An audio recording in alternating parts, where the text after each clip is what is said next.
Hey lovelies, welcome back to the channel. If you're new here, hi, my name is Zay, and today I will be showing you the makeup look I do for any and all of my professional events. Whether that's showing up as your natural hair consultant, that which you can book a session with me here at justforblackgirls.com, or going to a networking event, guest speaking for our mental health wellness sessions for our mental health wellness brand, Sunkissed Child, that which you can also shop right here at seriespeaks.com, or if it's applying for a job, showing up for my internship, whatever my professional duties are, this is the look that I do, and it bangs every single time. So this is for my college baddies, my corporate baddies, and even my high school girls who need a look to show up in for their responsibilities. So if you like what you're hearing and if you like what you're seeing, do not hesitate to like, comment, subscribe, and hit that bell notification so that you don't miss out on any of the posts Sierra or I make on this awesome channel.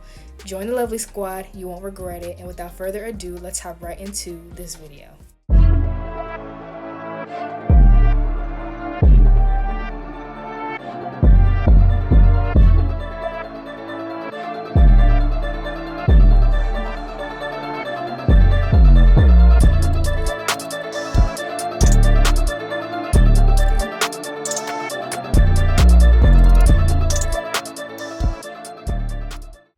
So I like to start with wiping my face because I really just want to get rid of any of the additional oils. Obviously, you can totally start with washing your face, but I'd already washed my face, and if you're an oily girl, you know what I mean. It doesn't really take long for my face to get a little bit more oily before it's time for me to wipe again. So now you can see that I pulled out my e.l.f. Power Grip Primer, and I'm also using this Glossier Future Dew. This is definitely going to help you achieve that glowy look that you're looking for. I really like adding this under my foundation because it's a hydrating serums, and like I said, this will definitely bring a sort of dewiness or a sort of glowy radiance on your skin, and it will shine through even after you put on your powders and your foundation and all those things. And it's also just skincare, and I do like products from makeup companies that double as skincare. So now I'm going to go in with my Laura Mercier translucent setting powder. I'm just drying down my primer and that Glossier Future Dew a bit before I go in and set. You want to make sure that your primer is tacky. You can feel that, by just feeling if it's sticky with your finger. So I'm just pouring a little bit of my powder into the cap, and I'm going to put this all over my face.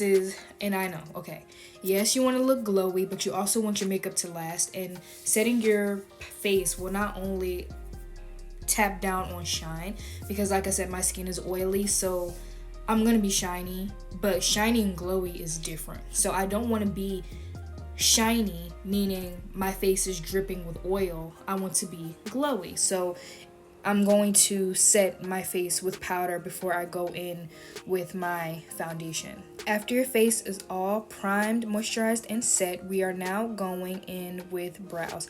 So I have my LA Girl Pro Conceal in the shade Toffee. I'm also going in with this Wet n Wild Semi Brown Now pencil because look, Sierra put me onto this. Okay, she grabbed this pencil actually from the dollar store, and when I tell you, this is the only this shade is so good. Like, it's great for brows, it's great for lips, because what she found and what she told me is that when you use black on your brows, it can make your brows look way too harsh on your face. So we actually use a dark brown shade for filling in our brows, and also obviously for lining our lips. And honestly, I've never looked back at a black pencil to do my brows. Like, this is completely revolutionary. And so we're using this shade, and it's the Semi Brown Now, and I hope that they still have them in stock. And yeah, like, it's great, and also it's super inexpensive. Like I said, she got this literally from like Dollar Tree. So Dollar Tree is the plug, and don't sleep on Dollar Tree products. So yes, okay. So when I'm doing my brows, I prefer for my brows to be more for my brows to angle backwards, if you get what I'm saying. I'm going to show you in a minute. I'm gonna do a freeze frame here. So if you look, you can see that I've drew the line of my brow over the tail of my natural brow, and that's because that's just what I prefer. I feel like the tail of my natural brow pulls down too much, and that pulls, like, if you follow the shape of that, it's going to pull your face down.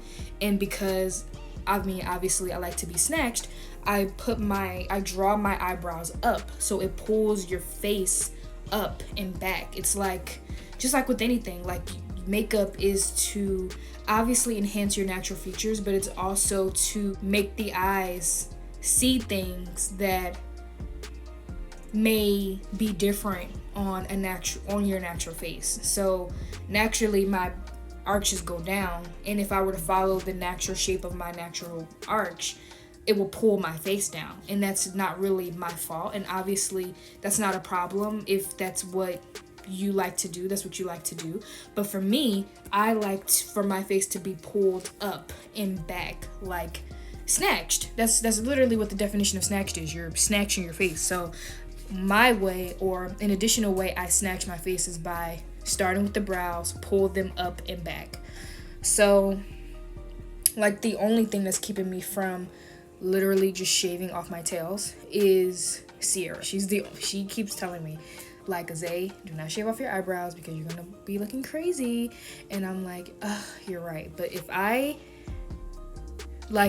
we didn't live together, my eyebrows would already be gone, and I would have came up on FaceTime and she would have been like, what did you do with your brows? And I'm like, I did what I wanted to do. But anyway, yes, so you're going to do your brows. If you want an in-depth tutorial on how I do my brows, I'm literally trying my best to make sure that you all are seeing on the camera, but I'm just going to show you the finished product. Okay, so now we are at the point where I tell you all to trust the process, because obviously I'm looking crazy. You're going to take the bottom concealer line and you're going to drag that over your eyes, because that's going to become a primer for the shadow you're going to put on later. If you don't have an eyeshadow primer, that's totally fine. You're just going to use the concealer that you use to outline your brows. Now you're going to take a wet beauty sponge and you're going to blend it all out. What I prefer is rose water. Sierra and I make our own organic rose water. If you want that tutorial, we can definitely show you all, but we use rose water for everything, and we just made a new batch, so this is what I'm using to wet my sponge. So now you're just going to blend it all out.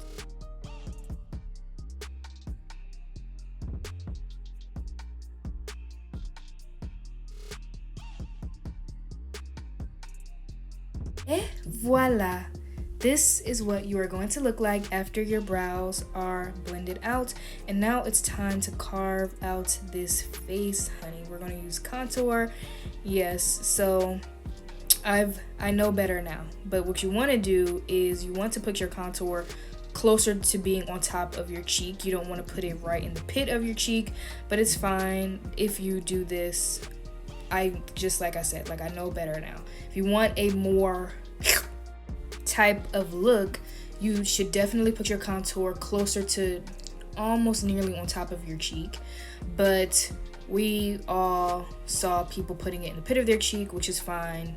We're not gonna be caught up with all of the newest makeup finds all the time. So at this time, yes, you can just put it in the pit of your cheek, the perimeter of your forehead, and also your jawline. That is going to create shadows in all of those places and make the parts where you're going to put your concealer even pop out even more, which is the reason why, especially if you have a round face like me, you should not be putting your concealer all over your cheeks and all just over your face, because that's just going to make your face look round and wide. If you have a wide round face, you may not want to make your concealer wide and straight under your eyes. You may want to do what I'm doing, which is a small triangle just right under your eye, a little bit in the shape of a wing. And that's really as far as you want it to go. You don't want it to go that much further past those perimeters, because then your face is going to look wide. Some people will even tell you to not put your concealer as far up as I'm doing, but the reason why I'm doing it that way is because I probably already alluded to it. I'm going to be doing a wing, and when I'm doing my wing, I like to follow the shape that I created with my concealer. So yes, you are going to put your concealer in these areas. Depending on the shape of your face, you're going to want to place it differently, but this is how I place it for my purposes. And after this, you do want your concealer to sit for a bit before you blend it out. This is going to give you more coverage, and this is going to give you longevity with your makeup. I like to do somewhat of a highlight under my contour, but I don't keep it on my cheek. I bring it all the way to my mouth, and I do that because it makes the pronouncement of my cheeks even more pronounced. Like, it makes the appearance of my cheeks more pronounced. That's a better way to say it. So I have large cheeks, that which I love, and when I put the concealer right under it, once I blend it out, all is said and done, and you'll see in the final look, my cheeks are even more pronounced because I put that highlight under where they are. So that's the reason why I do it. It's also, I believe, a pretty popular technique just among people in general. I believe definitely in drag. Like, I think this is actually where it came from. So shout out to the queens. Also, the brows definitely came from them as well. So like I said, shout out to the queens. Love them. Makeup on point every time, all day, never fails. And I think it's important in the makeup community to definitely acknowledge when trends come from marginalized communities, because that's the only way we're going to bring change within our communities, is to give credit where credit is due. So yes, I do believe that this is where this technique has come from, and I definitely use it in my makeup because it's glam. So now we're going to just blend everything out, and like I said, because you want your concealer to sit for a bit, I'm starting with contour. Now you probably see I'm going in a circular, almost like I'm leaving the space right above my brows in the middle of my forehead. I'm not putting contour right there. I'm not blending it out right there, because that's where the light naturally hits, and so you want to leave that space highlighted. You don't want to put contour right there. But the perimeter of your forehead, your temples, your cheeks, yes, blend all of that concealer out, because that's what we want to do. And also we want to we're going to blend our contour into that light cast around our brows, because that's what's going to make it more natural. Now, what other makeup artists will tell you to do to avoid that is to use your foundation, but I just feel like blending my contour into my brows after the fact works just fine. So that's what I'm doing. So now we're just gonna blend, and I'm grabbing my rose water again. I'm going to use that to wet my sponge before I go into blending my concealer. It looks like I had a little malfunction with the spray on it, but yes, I'm starting with the concealer under my contour, because like I said, honestly, the last thing you should be blending out when it comes to concealer is the concealer under your eyes, because that's really what you want to be stable as like a rock. You don't want that moving, shifting, getting out of place, because, or simply not giving you enough coverage because you blended it out too early. Like, blending is important, yes, but you don't want to blend to the point where your makeup is no longer visible. Otherwise, you're wasting product, and you're also wasting the potential of your makeup. Now, what you just saw is that I had a little accident on my contour, so I just fixed that. You want your lines to be crisp. Like, okay, like, yes, I know we don't have lines of demarcation, but this is what I do. If you want to see, and see other people's techniques, by all means, but this is the technique that I use for right now. My contour is my contour, my highlight is my highlight. They need to be where they're supposed to be, because then it's just gonna look, in my opinion, a little sloppy. I'm going to, and also this technique is also called underpainting. I'm doing all of this under foundation. So once I put my foundation on, it's not going to be as visible anyway. So yeah, for right now, I do want my lines to be crisp. I'm like carving out. It's like a sketch, kind of. You know what I mean? Before you go and color everything in. This is just the technique you should definitely always want to start from the perimeter and get that nice and blended out, and then go in towards the corner of your eye, because just for more context, you want to make sure that that under eye is smooth. So you don't want to blend out your under eye a lot. You want to blend out the perimeter of it, because that's what's going to blend into your contour and all of those things. But outside of that, you just want to lightly blend under your eye.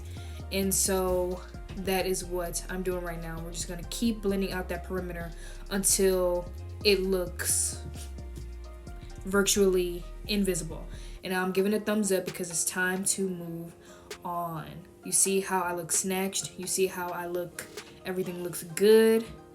Yes, everything is pulled up and back. That is what you're looking for. So it's time to get into this blush. I'm obsessed with this blush. This blush is literally fighting for its life, because every single time I get the chance to use it, either as a lip color or blush, she is my go-to. This is from Glossier. This is Cloud Paint. I believe this is in the color Storm. If this isn't a color Storm, then I will not put an edit. If it is not in the color Storm, I will put the correct name here. But I believe this is the color Storm. It is, y'all, really quickly, this blush is so buildable. This blush sits so perfectly on my skin. This blush a little really goes a long way. And what I've learned is that if you let it dry down a little bit, the pigment, like, okay, your first inclination when putting it on is probably to immediately blend it out, right? Don't do that when you're using this blush. Let it sit, let it marinate, let it get in there, and then blend it out and see the difference. So as you see, I place my blush in a way, as I mentioned before, I place my blush in a way that is up and back. When you're snatching your face, you want it to go up. You want it to pull it back, okay? You want to lift. And that is how I'm doing my makeup. So now that that's out of the way, I have gone in with my Jackie Aina palette in the shade Credit. I said this is a glowy, soft glam professional look. So this is a great color to have something on your eye that brings dimension and brings some color, but also it's not gonna stand out a lot, because like I said, it's like muted. It's like a skin tone shade. So it definitely helps when it comes to getting glam and getting pretty for work without, you know, wanting to do too much, like for you, like, you know what I mean? It's not a too much kind of shade. Now when we want to get too much, we can do that, but you know, just to keep it cute and chill for the workplace, this is a nice muted color to use. So going in with my Fenty Beauty Moroccan Spice palette. And you know what's so funny? I remember when this palette came out and everybody totally doo-dooed on it because they felt like the shades weren't pigmented enough. But now that Y2K is back, the late 90s are back, quote me on this, I really do feel like this palette is going to be showing up a lot more in people's makeup routines, because I feel like Rihanna at the time, like when she put this palette out, she was thinking ahead, because the shades in this palette are so perfect for all of the 90s Y2K glam looks, but it's modern because it actually, you know, does look good on dark skin. So anyway, lovelies, I do not know the name of this shade. I'm going to try my best to decode it, because the way the palette is set up, they put the names on the back of the palette, so I get confused when I'm like turning it around. But I will, like I said, do my best to put it up there. But now it's time for me to do wings. I love wings. They are so pretty. If you want an in-depth wing tutorial, by all means. But a rule of thumb when you're doing your wings for professional events is just to keep them slim and slender. Like, obviously, self-expression is the most important. If you want to go big, thick, gigantic wings, by all means do so. But I kind of like to go for like an Egyptian kind of like slender cat eye kind of look, because just because it's work doesn't mean that I don't want to be attractive, like, you know what I mean. That's the whole point of doing a makeup. So yes, I like to do a cat eye because I definitely think that it accentuates my natural eye shape, and it's alluring enough to, like I said, look attractive, but it's not so stark that it's distracting. So as you saw, I just blended out the blush, and now I'm going in with foundation. But yes, the rule of thumb is to definitely keep your wings slender and slim and make sure that they're accentuating your eye shape, so that way it's not overpowering your face or unprofessional, but also making you even more attractive than you already are, and just enhancing those features you already have. Now, last but not least, you're just going to cover your whole face with foundation, and you're also going to powder. You just saw me, I just took my foundation, put it all over. There's no technique, just cover your face, cover the concealer and the contour, because like I said, we don't want any lines of demarcation. And now we are setting our entire face with this Laura Mercier translucent setting powder, which is the dark shade, which this powder is very blurring. It's going to bring the whole look together, and like I said, help you with longevity. And I don't know if you noticed, but like, even though I used powders and I used that under my makeup, but now on my makeup, my face still has like a slight glow to it. So that's what I meant by being like glowy but not shiny. So now I'm going to get dressed and take out my hair and show you the final look, and this is it. If you want to see the tutorial on this look, I will put that right here, because I definitely uploaded this braid out tutorial. Hashtag embrace the curls in the workplace, honey. Embrace the curls at the networking events. We do not have to straighten our hair or use heat on our hair whenever we're going to a quote-unquote upscale or professional event. We are beautiful in our black skin. We are beautiful with our natural coils, and I'm always going to advocate for that 10 toes down. So I really hope that you like this video. If you like what you saw and if you like what you heard, do not hesitate to like, comment, subscribe, and hit that bell notification. And until next time, lovelies, bye.